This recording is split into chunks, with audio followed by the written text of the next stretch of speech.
road ইয়াত ব্যৱহাৰ কৰা হৈছে আৰু যিবিলাক ৰড ইয়াত দেখিছোঁ আমি বিল্ডিঙৰ কাৰণে ব্যৱহাৰ কৰা হৈছে মানুহে আমি দেখিছোঁ চৰকাৰী যিবিলাক বিল্ডিং তেওঁলোকে বনায় চৰকাৰী তেওঁলোকে দলঙৰ যিবিলাক পোষ্ট দলঙৰ কাৰণে বনায় বা চৰকাৰী য'ত আমি দেখিছোঁ 3মহলীয়া 4মহলীয়া ঘৰবিলাক বনায় তাতো এনেধৰণৰ ৰড ইমান শক্তিশালী ষ্ট্ৰাকচাৰ তেওঁলোকে বনায় নেকি গতিকে য'ত ইয়াত আমি দেখিছোঁ ইমান শক্তিশালীভাৱে এনেকুৱা ষ্ট্ৰং তেওঁলোকে 24 mm ৰড ব্যৱহাৰ কৰি পোষ্টবিলাক দিছে 2মহলীয়া ঘৰ এই ঘৰখন ডিজাষ্টাৰ মেনেজমেণ্টৰ কাৰণে চৰকাৰৰ দৃষ্টিত পৰি যে এখন ভাঙি ইয়াত মানে ছাত্ৰ ছাত্ৰী আহত হ'ব এই কথাটো কোনোপধ্যেই মানি ল'ব নোৱাৰি এইটো সম্পূৰ্ণ তেওঁলোকে ষড়যন্ত্ৰমূলকভাৱে কৰিছে মই আগতে কৈছোঁ এই চৰকাৰ ইছলাম বিৰোধী চৰকাৰ মুছলমান বিৰোধী চৰকাৰ ইছলাম ধৰ্মৰ শিক্ষা ব্যৱস্থাটোক ধ্বংস কৰিব বিচাৰিছে মুছলমানসকলৰ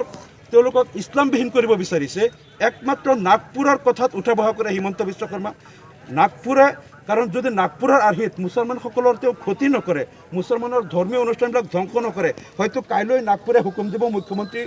সলনি কৰি দিব লাগিব আৰু সেইকাৰণে মুখ্যমন্ত্ৰীৰ আসনত বহি থকাৰ কাৰণে নাগপুৰক সন্তুষ্ট কৰাৰ কাৰণে আজি তেওঁলোকে মুছলমানৰ বিৰুদ্ধে এনেধৰণৰ মানে অপকৰ্ম বা এনেধৰণৰ সিদ্ধান্ত চৰকাৰে লৈ আছে এইটোক যদি দুৰ্বল আন্তঃগাঁথনি বুলি কোৱা হয় এনেধৰণৰ শক্তিশালী ৰড বা এনেধৰণৰ যি আমি ইয়াত স্থানীয় ৰাইজ তেওঁলোকে আমাক কৈ আছে যে এই ঘৰখন কেইবাটাও এক্সকেভেটৰ লগাই 24 ঘণ্টা লাগিছে ভাঙিবলৈ ইমান শক্তিশালী আন্তঃগাঁথনি আছিলে ঘৰখনৰ যে জেচিবি লগাই 24 ঘণ্টা লাগিছে যদি দুৰ্বল আন্তঃগাঁথনি থাকিলে এই 8টামান এক্সকেভেটৰ লগালে বা জেচিবি লগালে হয়তো 1-2 ঘণ্টাত ঘৰটো ভাঙি পেলাব পাৰিলেহেঁতেন ইমান শক্তিশালী মজবুত ঘৰ আছিলে 24 ঘণ্টা লাগিছে ভাঙিবলৈ গতিকে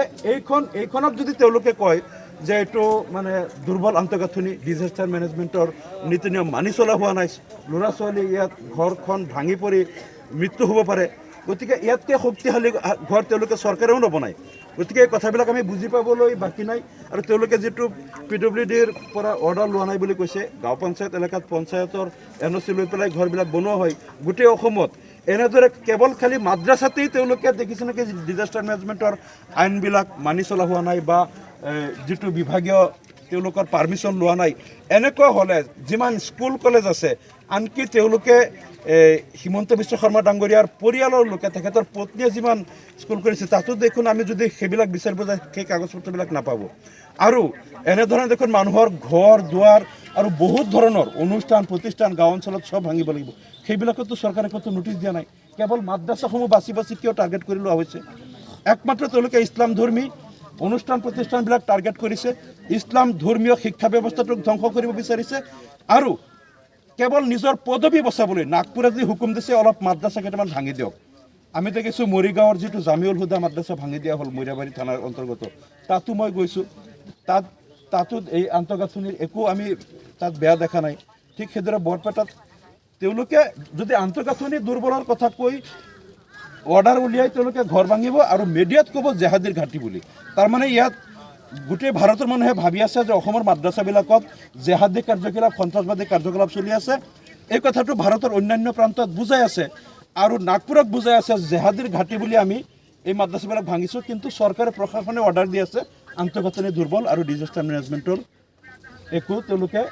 মানে নীতি নিয়ম মানি চলা নাই বুলি আমাৰ কথা হ'ল যদি জেহাদীৰ ঘাটি সেইটো ইয়াত জেহাদীৰ কি কাৰ্যকলাপ হৈছে তেওঁলোকে শ্বেতপত্ৰ প্ৰকাশ কৰক যে এই মাদ্ৰাছাত বন্দুক বাৰুদৰ প্ৰশিক্ষণ দিয়া হৈছিল ল'ৰা ছোৱালীক তেওঁলোকক পিষ্টল লৈ পেলাই প্ৰশিক্ষণ দি মানুহ মৰাৰ প্ৰশিক্ষণ দিয়া হৈছিল বা ইয়াত কোন শিক্ষকে কোন টাইমত তেওঁলোকক কি আগ্নেয়াস্ত্ৰ প্ৰশিক্ষণ দিয়ে সেইবিলাক কৰক ইয়াৰ এগৰাকী শিক্ষকক সোধা পোছা কৰাৰ কাৰণে তেওঁলোকে আটক কৰিছে আমি খবৰ পাইছোঁ যে তেওঁৰ লগত মাটিবাৰীৰ কাজিয়া থকা বেলেগ এজন মানুহে কমপ্লেইন কৰিছে তেওঁ জেহাদী বুলি আৰু তেওঁক ধৰি লৈ গৈ পেলাই মাদ্ৰাছা ভাঙি দিলে এইটো বিচাৰ হ'ব পাৰে নেকি কাৰণ ইয়াত আমি দেখিছোঁ জামিউল হুদা মাদ্ৰাছাৰ মুফতি মুস্তাফা এইটো মোৰ সমষ্টিত পৰে যে তেওঁ যোৱা কুৰবানী ঈদত কেইজনমান মানুহ কিছুমান গাঁৱত 2-3টা গাঁৱত তেওঁ 2-3টামান কুৰবানীৰ জন্তু দিছিলে কোনোবা এজন শুভাকাংক্ষীৰ পৰা আনি পেলাই সেই এটা মহল্লাত কুৰবানীৰ তেওঁ জন্তু দিয়া নাছিল সেই মানুহবিলাকে গৈ কমপ্লেইন কৰিলে যে তেওঁ জেহাদী লগে লগে তেওঁক ধৰি লৈ গ'ল মাদ্ৰাছা ভাঙি দিলে কোনোবাই কমপ্লেইন কৰিলে এইটো হ'ব নেকি আমাৰ কথাটো হ'ল যদিহে তেওঁ জেহাদী বা তেনেধৰণৰ প্ৰমাণ কি পাইছে আদালতে সেই প্ৰমাণবিলাক ৰাজহুৱা কৰক আদালতৰ পৰা অৰ্ডাৰ উলিয়াওক যে মাদ্ৰাছাত সন্ত্ৰাসবাদী কাৰ্যকলাপ চলে এই মাদ্ৰাছাত ল'ৰা ছোৱালীক আগ্নেয়াস্ত্ৰৰ প্ৰশিক্ষণ দিছে মাৰণাস্ত্ৰ প্ৰশিক্ষণ দিছে সেইটো এইবিলাক ৰাজহুৱা কৰক কৰি পেলাই তাৰপিছত তেওঁলোকে এই আদালতৰ পৰা অৰ্ডাৰ উলিয়াই আনি তাৰপিছত তেওঁলোকে মাদ্ৰাছা ভাঙক আদালতৰ একো অৰ্ডাৰ নাই তেওঁলোকে যাকে য'ত মন যায় ধৰি লৈ যাব মাদ্ৰাছা ভাঙি দিব এই ধৰণৰ অপকৰ্ম এইখন অসমত তেওঁলোকে আৰম্ভ কৰিছে আৰু এই চৰকাৰ যে ব্যৰ্থ হ'ল তেওঁলোকে নিবনুৱা সমস্যা সমাধান কৰিব পৰা নাই অসমৰ বাকী যিবিলাক আৰ্থিক অৱস্থা তেওঁলোকে উন্নয়ন কৰিব পৰা নাই বান গৰাখহনীয়াৰ সমস্যা ককবগাই আছে শিক্ষানুষ্ঠানৰ সমস্যা সমাধান কৰিব পৰা নাই শিক্ষকসকলৰ দুৰ্ভোগ ছাত্ৰ ছাত্ৰীৰ দুৰ্ভোগ স্বাস্থ্য কেন্দ্ৰৰ আজি অৱস্থা নাই সেই দুৰ্বলতাবিলাক ঢাকিবলৈ তেওঁলোকে আজি মুছলমানৰ বিৰুদ্ধে এনেধৰণৰ অমানসিক অত্যাচাৰ আৰম্ভ কৰিছে এই চৰকাৰক আমি গৰিহণা দিছোঁ আমি দাবী কৰিছোঁ অনুতপলমে আপোনালোকে এনেধৰণৰ হিটলাৰী কাৰ্যকলাপ বন্ধ কৰক আৰু এই মাদ্ৰাছা কিয় ভাঙিছে আপোনালোকে শ্বেতপত্ৰ প্ৰকাশ কৰক এই মাদ্ৰাছাত কি সন্ত্ৰাসবাদী কাৰ্যকলাপ চলিছিল শ্বেতপত্ৰ আপোনালোকে সংবাদ মাধ্যম যোগে প্ৰকাশ কৰক আৰু কোন কোন শিক্ষকে কি জেহাদী কাৰ্যকলাপ কৰিছিল আৰু কোন ছাত্ৰ জেহাদী কাৰ্যকলাপত লিপ্ত আছিল সম্পূৰ্ণ তথ্য আপোনালোকে শ্বেতপত্ৰ ৰাইজক প্ৰকাশ কৰক আদালতত দাখিল কৰক আৰু আদালতৰ পৰা আপোনালোকে ইয়াৰ অৰ্ডাৰ পাইছিল নেকি জেহাদীৰ কাৰ্যকলাপৰ কাৰণে মাদ্ৰাছা ভংগ কৰাৰ সেই অৰ্ডাৰ আপোনালোকে ৰাজহুৱা কৰক আমি চৰকাৰক দাবী কৰিছোঁ আৰু ইয়াৰ পিছত আপোনালোকে কোনোদিন সংখ্যালঘু নিৰ্যাতন কৰি আপোনালোকে নিজৰ দুৰ্বলতা একমাত্ৰ নাগপুৰৰ আৰ্হিত আপোনালোকে এনেধৰণৰ কাম নকৰিব কাৰণ আপোনালোকে মাদ্ৰাছাবিলাকক সহ্য এইকাৰণেই নকৰে আপোনালোকে যি RSSৰ কথাত উঠাব কৰে যি ব্ৰিটিছৰ চোৰাংচোৱাৰ কথাত উঠাব কৰে তেওঁলোক ব্ৰিটিছৰ অনুচৰ আছিল তেওঁলোকে স্বাধীনতা সংগ্ৰামীসকলক ধৰাই দিছিল স্বাধীনতা সংগ্ৰামীসকলক তেওঁলোকে কৰায়ত্ব কৰি হত্যা কৰিছিল ব্ৰিটিছৰ হাতত চমজাই দিছিল সেই RSS আৰু ব্ৰিটিছৰ অনুচৰবিলাকে জানে যে মাদ্ৰাছাৰ পৰাই স্বাধীনতা সংগ্ৰাম চলিছিল মাদ্ৰাছাবিলাকে স্বাধীনতা যুদ্ধ চলাইছিল ভাৰতবৰ্ষৰ স্বাধীন কৰাৰ ক্ষেত্ৰত মাদ্ৰাছাবিলাকৰ অৱদান আছিল আপোনালোক যিহেতু ব্ৰিটিছৰ চোৰাংচোৱা RSSৰ অনুগামী সেইকাৰণে আপোনালোকে